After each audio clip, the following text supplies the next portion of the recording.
Kabiyahe nadaanan ko itong Oldlam's Tapsihan, Lugawan at Milk Teahan dito sa may Rosario, Pasig. Napansin ko na ang daming taong kumakain dito. Sigurado pag maraming tao masarap ang pagkain dito. Tara, samahan niyo ako at ating tikman kung gaano kasarap ang mga pagkain nila dito. Kabiyahe located itong Oldlam's Tapsihan sa kanilang old at new address na 129 at 133 Dr. Sixto Antonio Avenue, Rosario, Pasig City. Bukas itong Oldlam's Tapsihan araw-araw.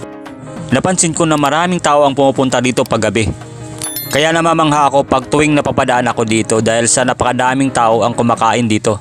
Kaya nung nagkaroon ako ng pagkakataon na ito ay aking madaanan at agad ay akin na itong pinuntahan. Tara kabiyahe, samahan nyo ako at ating tikman ang kanilang mga pagkain dito at ang kanilang milk tea. Sa bungad pa lang ng kanilang pwesto kabiyahe, makikita mo na agad itong kanilang lugawan. Dito ay makakapamili ka ng mga sahog na gusto mong ilalagay sa inyong lugaw. Pwede mo itong samahan ng itlog, lechon kawali o kaya yung plain lugaw lang. Ang kanilang plain lugaw kabiyahe ay 15 pesos lang at kung gusto mo naman ng lugaw overload ay 90 pesos. Dahil sa daming bumibili ay nag-antay muna kami bago kami maka-order. Napansin ko na napakabango ng amoy ng kanilang lugaw kaya ito agad ang aking in-order.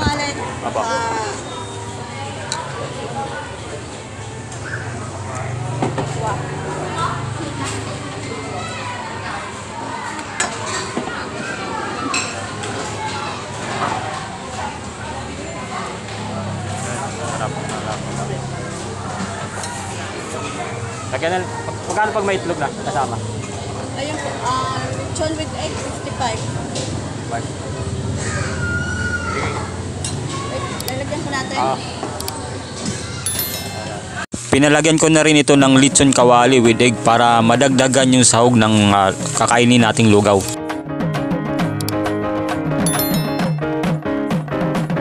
Ito na kabiyahe yung aking na-order na lugaw with lechon kawali at may kasamang itlog sa halagang 55 pesos lang kabiyahe. Nilagyan ko rin ito ng garlic flakes at tinadtad na dahon ng sibuyas. At hinalo-halo ko yung mga sangkap para lumasa lalo yung lugaw. Nilagyan ko rin ito ng kalamansi para may konting sipa o pampaasim. Napansin ko rin na napakalapot ng kanilang lugaw. Hinalo-halo ko muna ito kabiyahe para lumamig yung lugaw. Tara, simulan ko na itong tikman. Ito yung kanilang lugaw with lechon kawali. 40 pesos ito. Mag-add ka ng egg sa 10 pesos. Yung egg nila. So, add lang sa kanilang kulibis ng 10 pesos. Kasi order ng kanilang lugaw. So, marami pa silang available food sa loob. Yun yung Paris nila kanilang depende na kasi sa loob nga lang siya. Hindi ngayon mabibili. Ito, tingnan na natin gaano kasarap ng lugaw.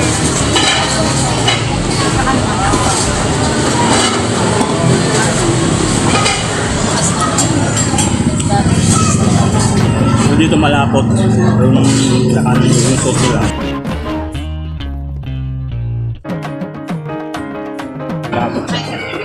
And then mag-add ka doon sa kanila. Gusto nyo medyo malat-alat ng konti, dadagan mo na lang ay kunting patis o kaya paminta. So dito na dinagdagan kasi medyo masarap na siya. Then nagkanda lang tayo ng itlog para pandagdag. So katamtaman lang yung lasa, malinam lang yung sarap ito.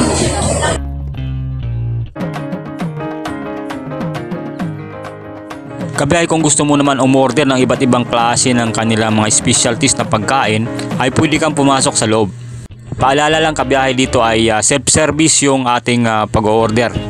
Kailangan pumunta ka sa kanilang counter para umorder ng kanilang pagkain. Pati yung pagkuha ng plato, kutsara at mga condiments ay self-service din kabiyahe.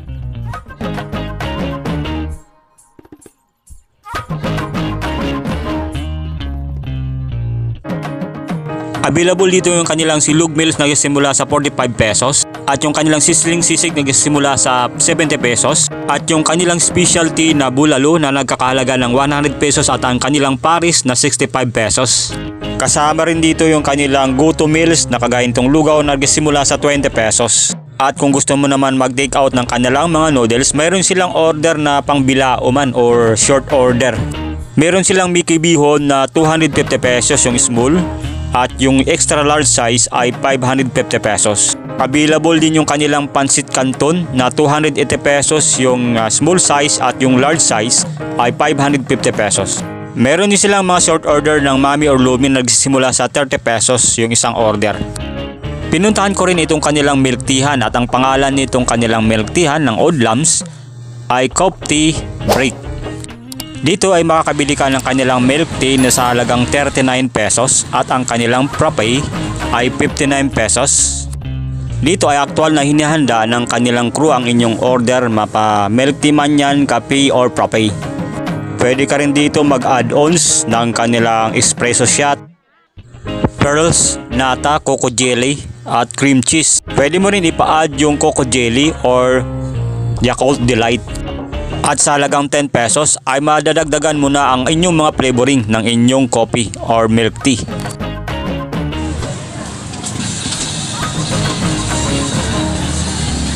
Naobserbahan ko dito na talagang dinadayo itong Old Lambs Tapsihan dito sa may Rosario, Pasig, lalo na pag dumarating yung gabi. Dahil sa cravings ng mga tao paggabi, lalo na yung milk tea nila at yung kanilang pares. Kaya dayuhin nyo na itong Old Lambs Tapsihan dito sa may Rosario, Pasig City. Kabi ay kung bago pa lang kayo sa aking channel, ay sabay nyo na rin po ang pag-like, pag-share at pag-subscribe sa Nick TV Philippines para lagi kayong manotify sa aking mga latest video upload. Maraming salamat sa inyong patuloy na pagsuporta, kabiyahe.